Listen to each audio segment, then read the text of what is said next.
Welcome to the Heritage Museum. We're also known as the May Stringer House.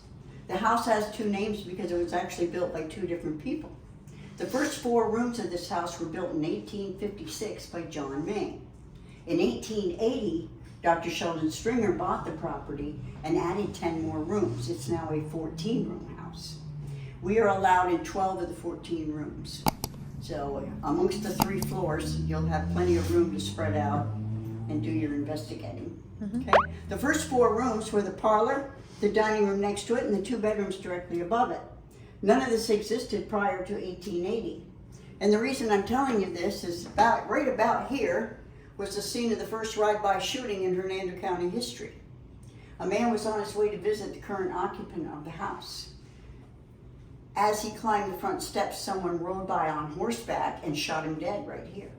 Oh, wow. He was part of a group called the Regulators.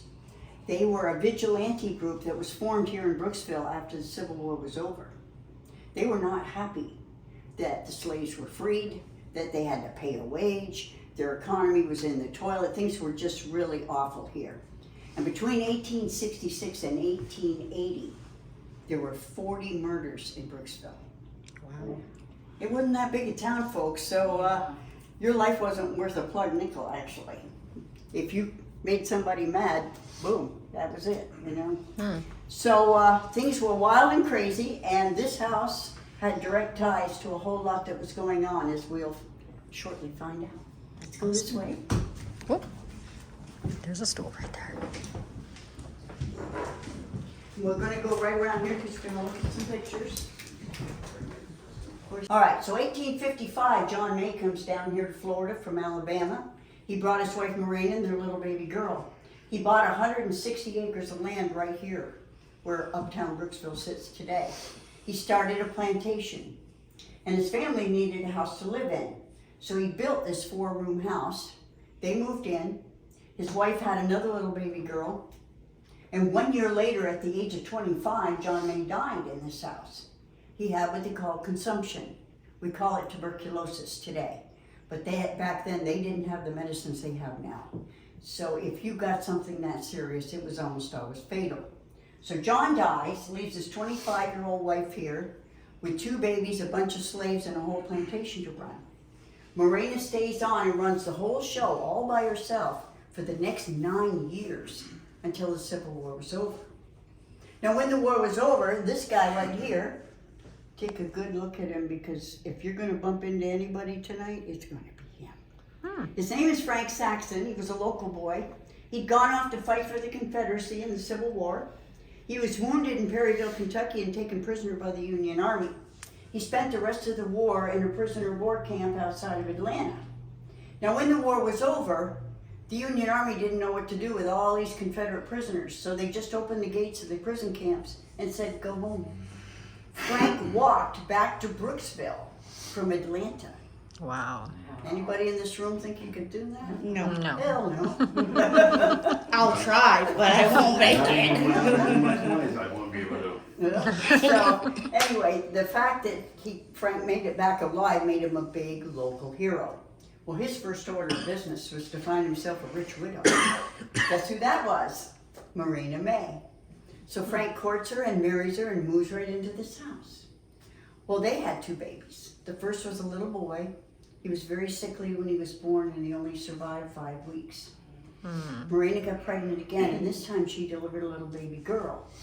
They named the baby girl Jessie May Saxon. Unfortunately, 3 weeks after Jessie was born, Marina died of childbed fever, which was an infection. But again, no antibiotics in those days. Something that simple could turn ugly, and that's what happened. So Frank the Bachelor is living here with a newborn infant and the 2 little girls from John May, who are now 9 and 10, and they all live together in this little 4-room house. Well, they stayed in this house until just before Jessie May's 3rd birthday, and she dies. She dies very suddenly. Cause of death is unknown. The year was 1872. In 1873, the first of 3 courthouses burned to the ground and took all kinds of records with it. The only evidence we have that this child even existed is this one and only picture taken of her.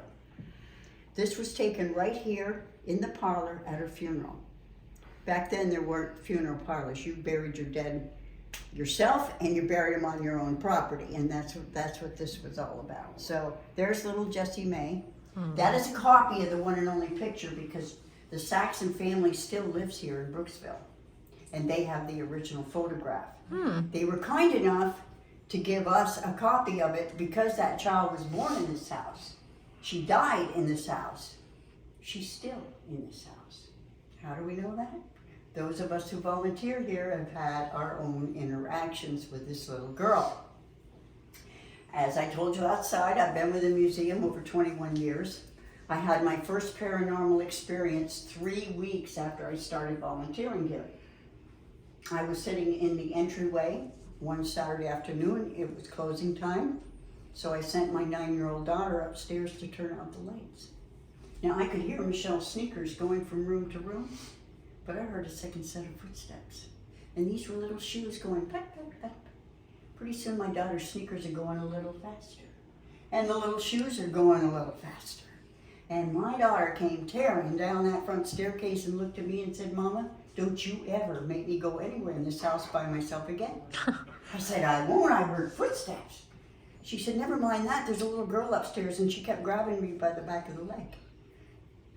My daughter never got over that. Wow. She had to come here because I volunteered so much, but she sure didn't like it. I'll tell you more about that later. All right, dining room. You're still in the 1856 house. Just go around that side, please.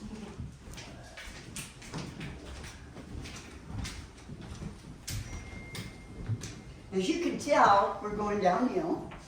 Yep. It's not so bad now. A couple of years ago, the house was threatening to disintegrate. It was going to just collapse on itself.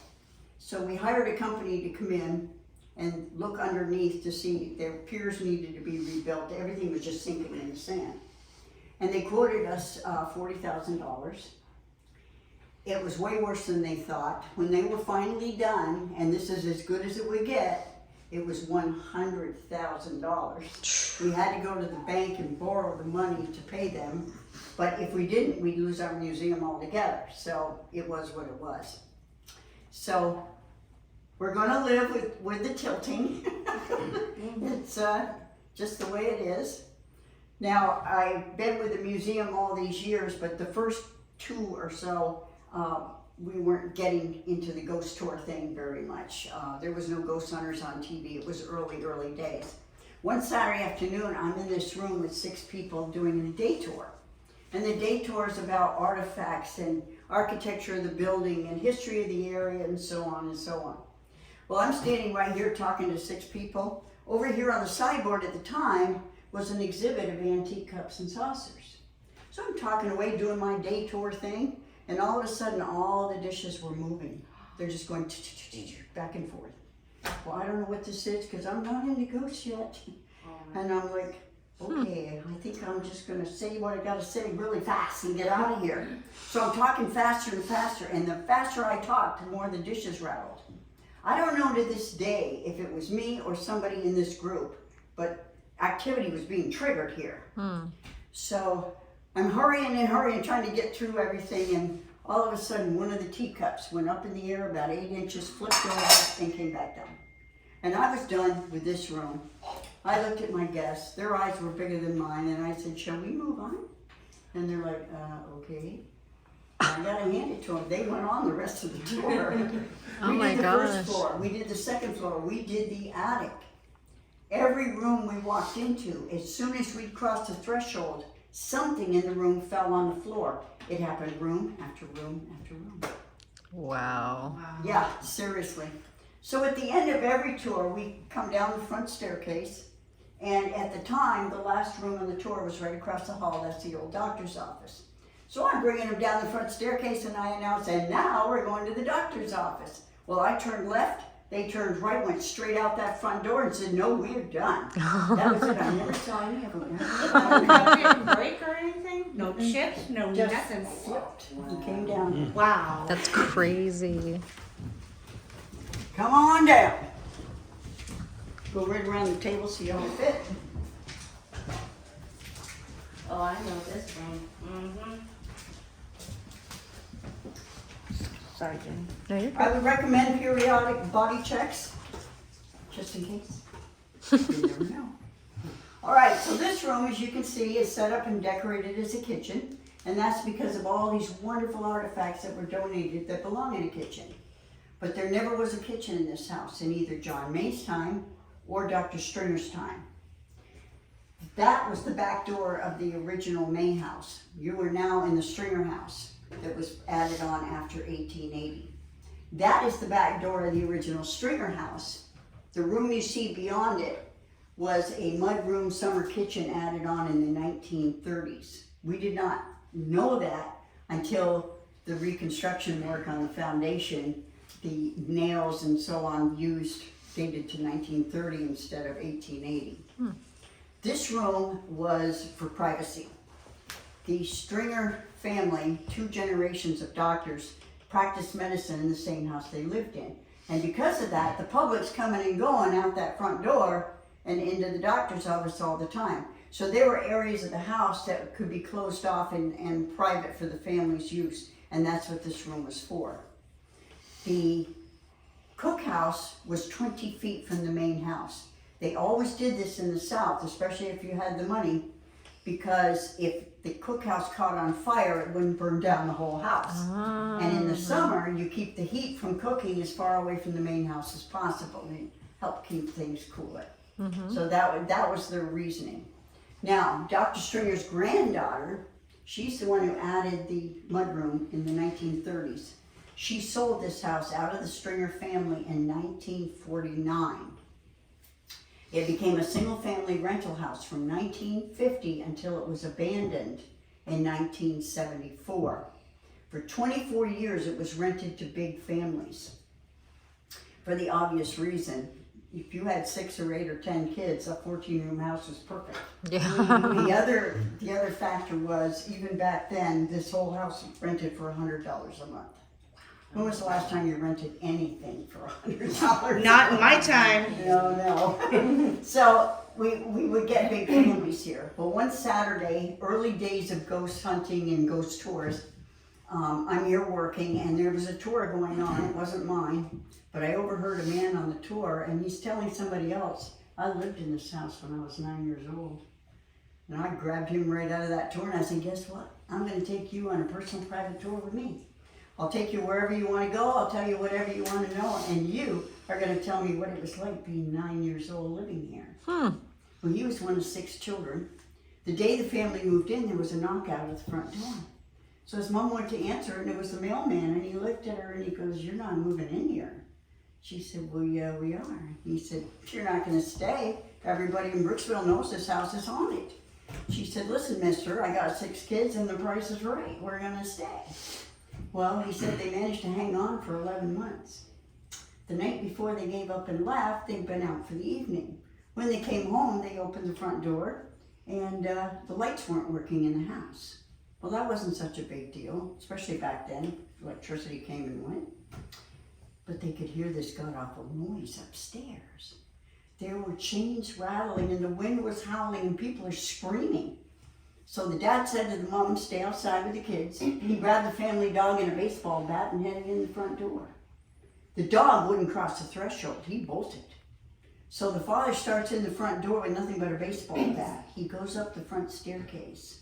He gets to the top of the stairs. All the noise stopped and every light in this house went on simultaneously. He said that was it. That was the last straw. They couldn't take anymore. Wow. The next morning, they quietly packed up. They gave no notice. They simply left. So I'm looking at him, and he's in his 40s. I said, what took you so long to come back here? And he looked at me and he says, listen, lady, I wasn't ready to come back here. I had to grow up and be a big boy first. I said, understood, sir. So just as he was leaving, I said, what was the single scariest thing that happened to you personally when you lived here? And he said that one day he was running through the house bouncing a ball on the floor and he made his mother mad. So she yelled at him and said, take the ball upstairs and put it away in your room. So he went up this little back staircase and he's bouncing it down the upstairs hallway. Out of his bedroom steps a woman. She's got her hair up in a big bun and she's wearing a long gown and she's mad.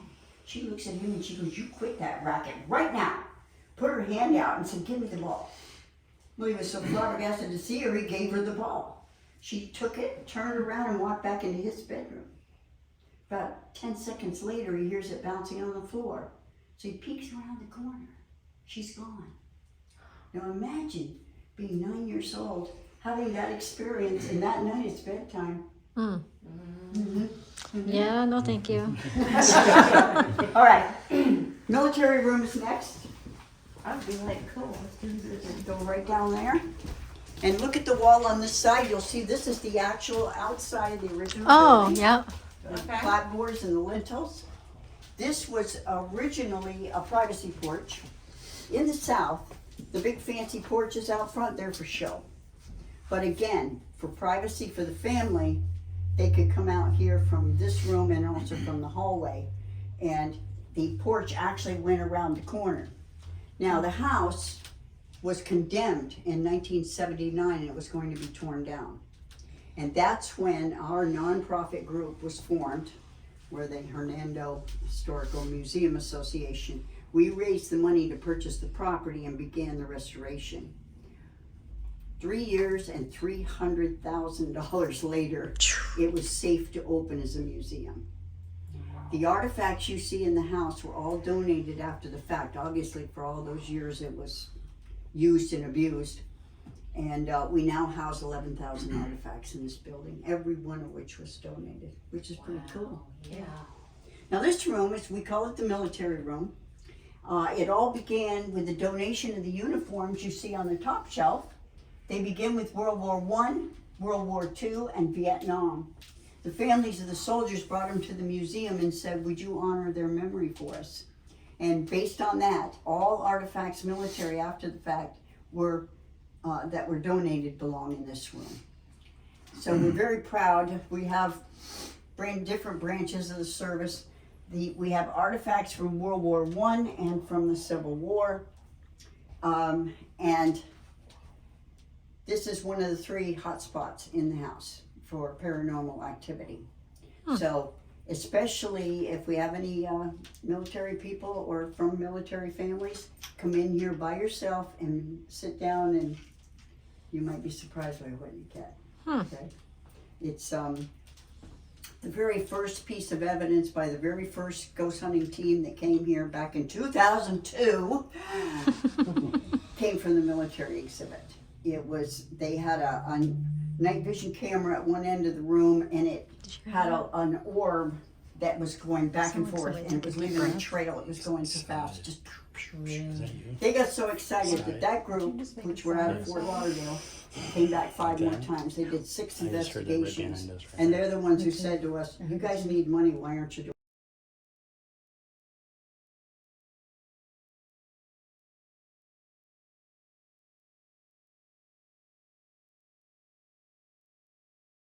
Came from the military exhibit. Came from the military exhibit. Came from the military exhibit. Going ghost tours.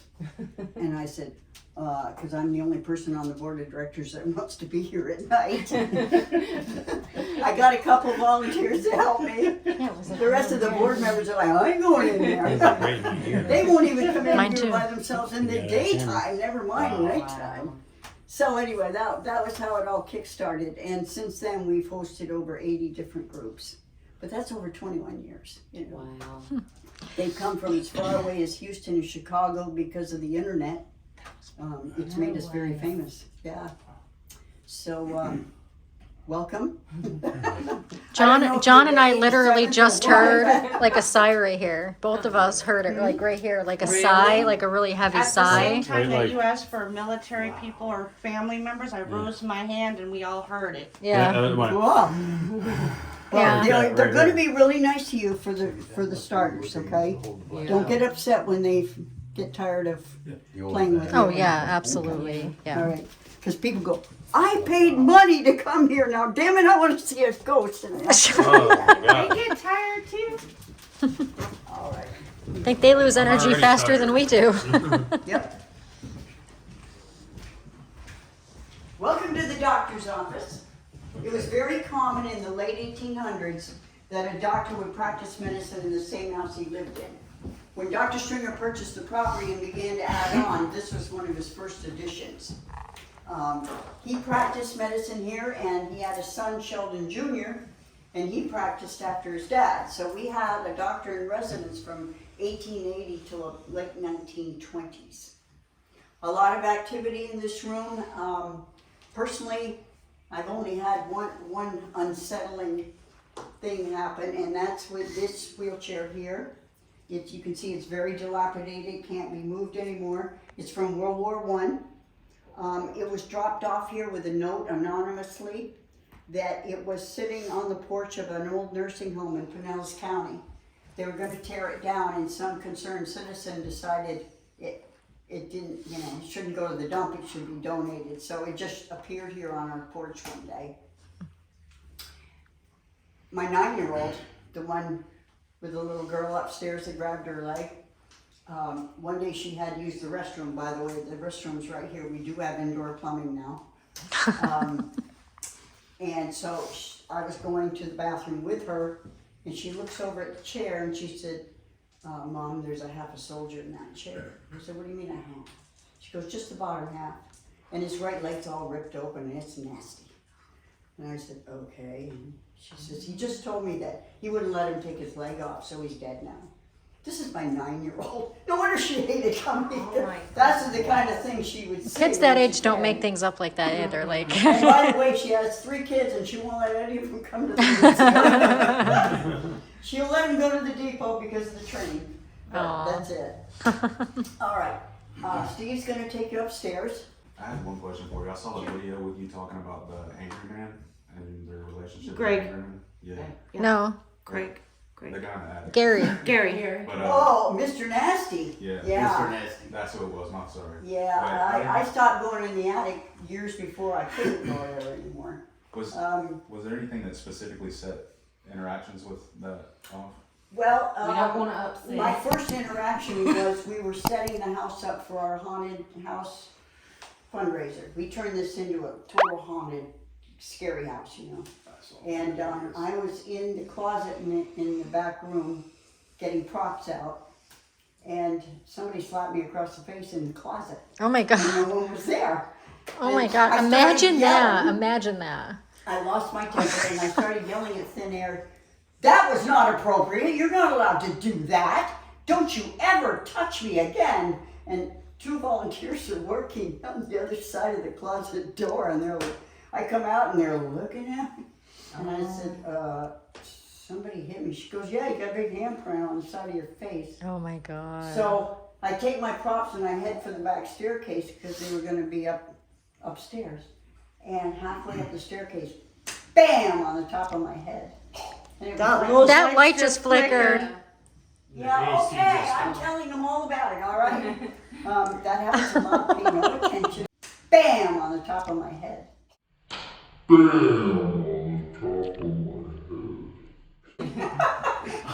Anyway, so he hit me again, and it was his way of letting me know I don't make the rules, he does.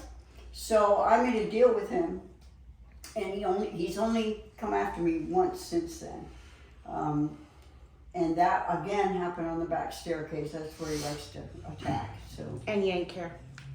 And yank. Well, yeah, I guess he does it to other people. And when you're going to do EVPs, obviously, there's a lot of bad words. He swears up a storm. He's a sailor. He was a hard drinker. No, I think he was an actor. Oh, no. And that trunk is what he's attached to. Now, that trunk was built in 1880. And I think when he died, he left that trunk to somebody. See, actors were on the road all the time. They were on and off trains and so on and so forth. So the top of it was set up for makeup and costumes, and the bottom was drawers for his personal clothing. And so that was home. That trunk meant a lot to him in his lifetime. It's not where he left it, so he's pissed. He's been mad since he got here. And it was just brought here. No acquisition paperwork, nothing. So he's just plain mad. He doesn't like women, particularly alpha women, unfortunately. I think that's right. Watch yourself, Jenny. Anyway, that's how it we all are. started. Now, I made a deal with him. I said, I'll stay out of the attic and you leave me alone. And like I said, only once in the last umpteen years has he done it again, so. I caught him on a good day when I was here, but Oh a yeah, year ago? she gave him a bottle of liquor and he actually said thank you. Like he thanked her for Well, it. you're lucky he said thank you instead. Well, and then I F started you. asking him about his wife. And then he was like, he said, answered a couple questions. He said, no more.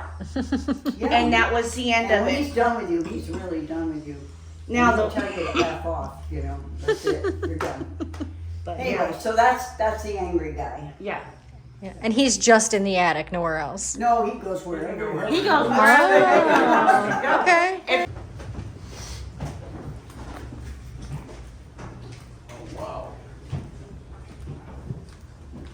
Be careful, it's a little dark in here.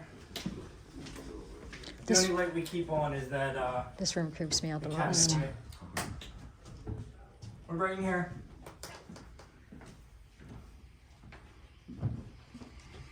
Be careful, it's dark. Is that everyone? Yes.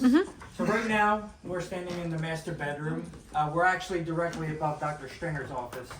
This is the room where Mr. and Mrs. Stringer spent many years sleeping in this room. So you can imagine a lot of emotions throughout the years in this room. Now, Dr. Stringer spent most of his time in his office working with patients. So this actually became Mrs. Stringer's sanctuary. She spent a lot of time up here collecting her thoughts, reading the Bible. Now, she was a very stern Christian woman, so she lived her life by the Bible, and she expected everyone else to do the same. So a lot of people get a feeling of judgment in here, especially if she doesn't feel you're dressed appropriately to the time period. Now, after many years pass, Dr. Stringer passes away, and Mrs. Stringer passes away not too far behind him. Now, in 1919, a soldier by the name of James, a family friend of the Stringers, came to live here. Now, after the war, he was excited. He had a fiance. He was excited to start his family, get his life started, but he found out his fiance left him for another man. So he was devastated. I mean, anybody would be devastated. Your whole life plans are put on hold. So time goes by, he becomes depressed, and eventually he does take his own life, and he hangs himself upstairs. Now, James is known as a ladies' man. He's a good guy, good spirit, but he is a ladies' man. So he's been known to stroke hair, touch butt. So ladies, if you are touched, first make sure it's not somebody who's actually alive in the room. If not, it probably is James, and he tends to follow the ladies. He's also a protector too, so he's a really generally good guy. As far as experience is me, I'm very skeptical. I'm very careful what I decide what I call paranormal or not, but the experience I had in here is hissing. Where that comes from, what that meant, I have no idea. Happened to me twice in here. I get hissed at. So we're That's gonna not go good. directly across to the communications room next. Directly across the hall. Jenny, right here. I thought there was like an air vent. The back of my neck. I don't see one. That's Yeah, crazy. vents against the wall. Oh.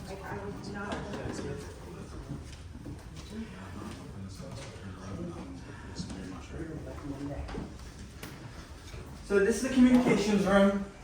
Obviously, all the different types of communication devices throughout the years, so that's why we language in the communications room, telephone booth. This was for, I believe, communications for an operator. Now, this was actually the original master bedroom. And when John May died of tuberculosis, chances are he most likely died in this room. Now, after John May died, Marina May married Frank Saxon. Now, Frank Saxon's spirit has been seen on this porch right here, and we have a picture of it, of a spirit that looks like Frank Saxon. Now, Frank Saxon didn't die in this house. He ended up over at the Saxon Manor. I don't know if you heard of it. It's right down the street. That was his original resting house, and he was buried in the Brooksville Cemetery. But the reason why we think we see his spirit here is his daughter died in this house at the age of 3. So, chances are he's here either looking for his daughter, wondering what he could have done to save his daughter. We think maybe his daughter maybe fell off the balcony. We don't know because all the records were lost. But that's the reason why we think we see Frank Saxon here and why his spirit is still here, looking for his daughter. His daughter is buried actually on the property too, along with Marina May and the family, and they're all buried on the property. We don't know exactly where they're buried, but chances are it's closer towards the house. So as you're driving out of here, you may be driving over a grave. Quite a few graves. Had they ever looked into doing scans? Yes, we have done scans, but I'm not sure what came with that, but I know there are some divots, to where we think that might be a spot where they're buried. Oh, Now, all right. is Mr. May buried here as well? John May? Yeah. Yes. Okay. Yes, John May is buried, and Marina May. Marina May wasn't buried here, but John May and Jesse May were buried here. Yes. Okay. So we'll go ahead and right across to the children's room next.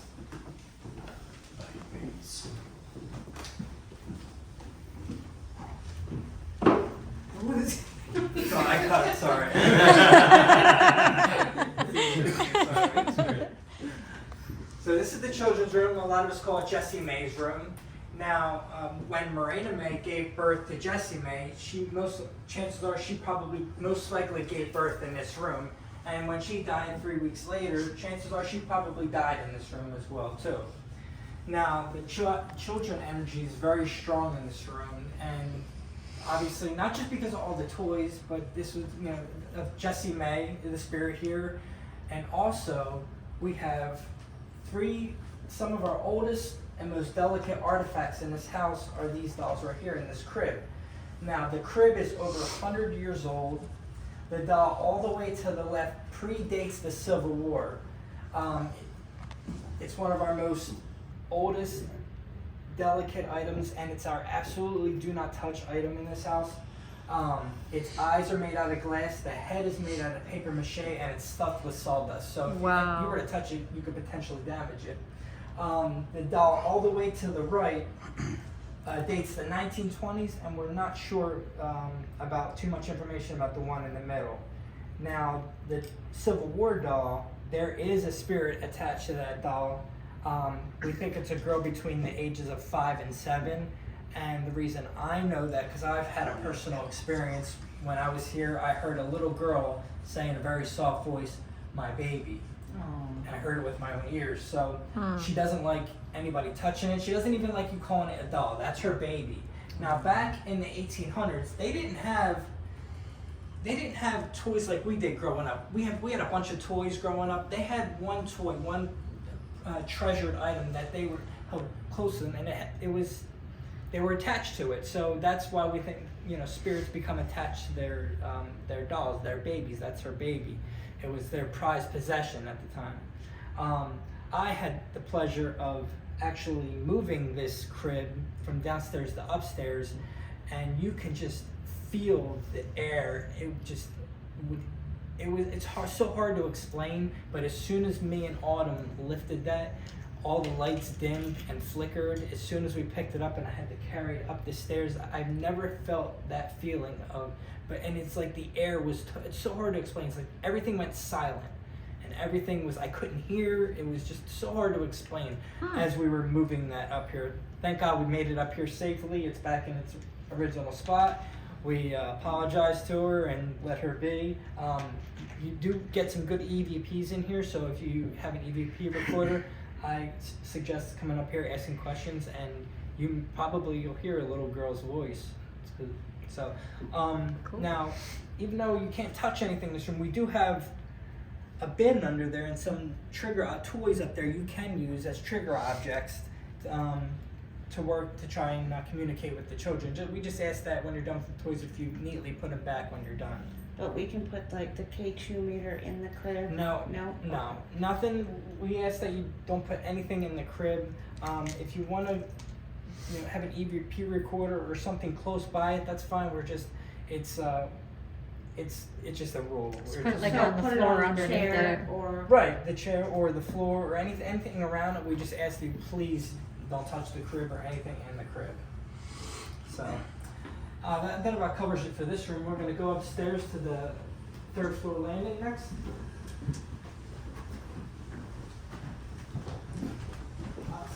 Rain to get there. I'm laying in the staircase. No.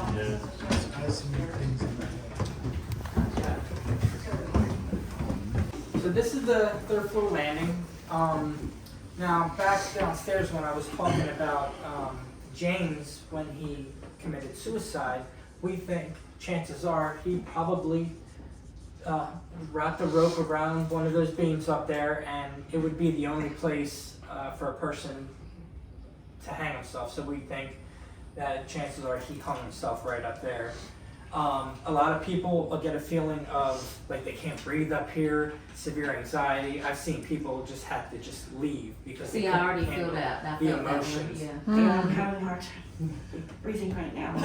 Yeah, and like I said, energy never dies. It continues. So that that energy and those emotions, I believe they stay here. The feeling of him as he's dying right here. That feeling, I believe, still, and that's why people feel that. Like they can't breathe, or the anxiety, or some people feel depressed, or sad, and people have broke out in tears and just had to leave. So this is a high energy spot for that. Another thing we like to bring up, we have this right here. Now we went through with a metal detector out front, and these are some of the items that we found up front. We have shell casings from a shotgun. Whether was it target shooting, was there questionable, was there a murder? We don't know. These are from off the property, I think? Yeah, right out front, right on the property. There is there's a piece of a bra strap. How that got out there? They might have hung their clothes out there. Who knows? How. There's a cannonball toys, like metal cannonballs, like a part of a toy. A piece of a harmonica, a key that goes to who knows what it goes to, and a couple other items I'm not sure. A lot of shell casings look like handgun shell casings, and a couple shotgun shell casings, which is pretty cool to find out front. Now we're gonna go ahead into everybody's favorite place. Yeah. Gary's room. Alright. Hi, Gary. No disrespect. Come and say hi. Careful, guys. There's a little ledge right there. Yeah, be careful of the floor, and the doorway, you don't trip over that. We think this might have been probably a servant's quarters for where a servant would live, and the reason we say that is you can see a little vanity table right there. So chances are there was probably a bed. This bed isn't original, but chances are there was probably a bed right here. There's a vanity set, and also right out here you can see there's a porch. So this was a living quarters of some sort. Who lived up here? We don't know. I think it might have been. I think there's a spirit here called Molly. I think Molly was maybe a servant here, that worked here, that maybe lived up here, and amongst other people. One of our most famous items in this house is this late 1890s actor's trunk, as Bonnie was saying. The spirit attached to this, we call him Gary. His name's Gary.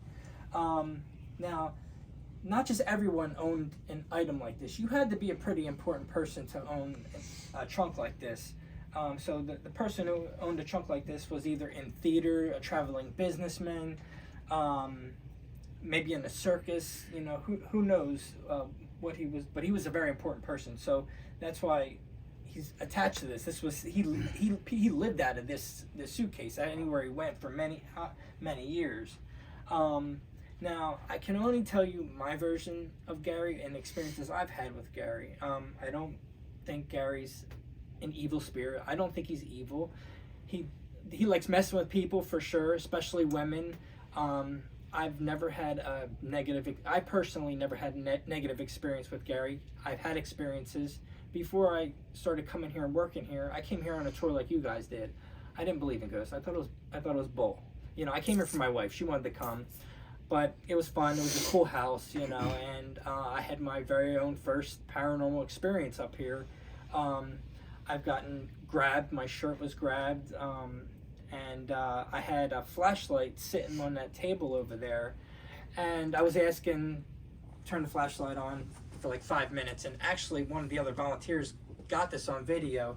I was sitting on that couch and the flashlight turned on and got thrown at me in midair, which was my first paranormal experience. So I became a believer after that. So then I started coming on more tours, and I had more experiences, and my wife had many experiences sitting on that couch right there.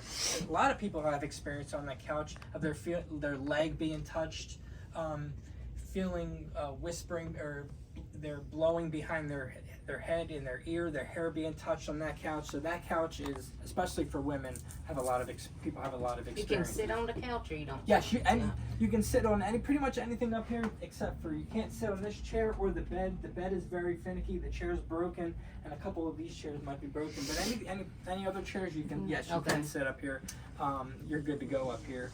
And as far as and the other, now when I started working here, I don't have too many experiences, and I'm, like I said, I'm very careful to label what I think is paranormal. I'm very skeptical, but I was up here late, closing up, turning off, making sure everything was putting back in its place, and I heard rustling back there.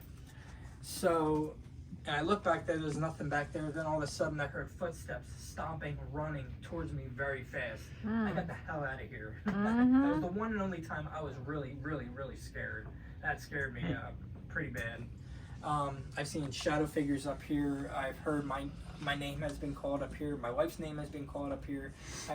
If you use a spirit box, a lot of times you'll get F off, go F yourself, dysentery. He likes the shock factor. So if you scare easy, chances are Gary's going to target you and scare you. Maybe that's why I don't have too many experiences anymore, because he's just used to me. He doesn't. I don't scare very easy, except for that one time he did scare me. He got me. I need that. He got me. I need that.